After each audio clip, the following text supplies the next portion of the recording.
প্রিয় ভিউয়ার্স, আসসালামু আলাইকুম।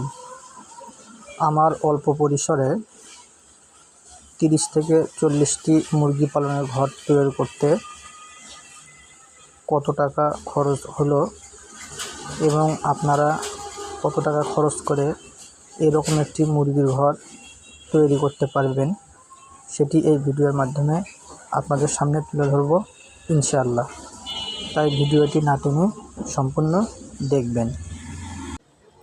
আমার মুরগির ঘরটি দৈর্ঘ্যে 8 ফুট এবং প্রস্থে 6 ফুট। এখানে আমি অল্প পরিসরে মুরগি পালন করে মুরগি পালনের অভিজ্ঞতা অর্জন করার পর বড় পরিসরে খামার করব ইনশাআল্লাহ। আমার মুরগির ঘরটিতে 3 পাশে নেট ব্যবহার করেছি। এখানে আমার মোট নেট লেগেছে 20 ফুট। 20 ফুট নেট 60 টাকা দরে আমার খরচ পড়েছে 1200 টাকা। এর পাশাপাশি লোহা এবং বুনা বাবদ খরচ হয়েছে 250 টাকা।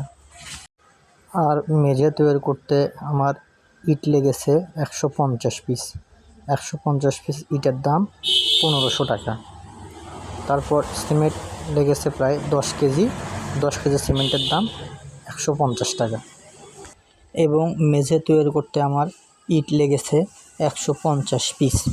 150 পিস ইটে আমার খরচ পড়েছে 1500 টাকা এবং সিমেন্ট বাবদ খরচ পড়েছে 150 টাকা। সব মিলে আমার খরচ পড়েছে 3100 টাকা। এখানে আমার মিস্ত্রি খরচ লাগেনি, কারণ আমি নিজেই ঘরটি তৈরি করেছি।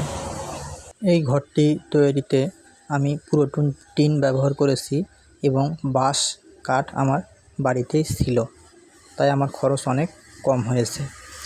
আপনারা এরকম একটি ঘর তৈরি করতে আপনাদের 8 থেকে 10,000 টাকার মধ্যে হয়ে যাবে ইনশাআল্লাহ। ভিডিওটি ভালো লাগলে লাইক, কমেন্ট এবং শেয়ার করে অন্যকে দেখার সুযোগ করে দিবেন এবং আমার মুরগি পালনের ভিডিও দেখতে চাইলে চ্যানেলটি সাবস্ক্রাইব করবেন। ধন্যবাদ।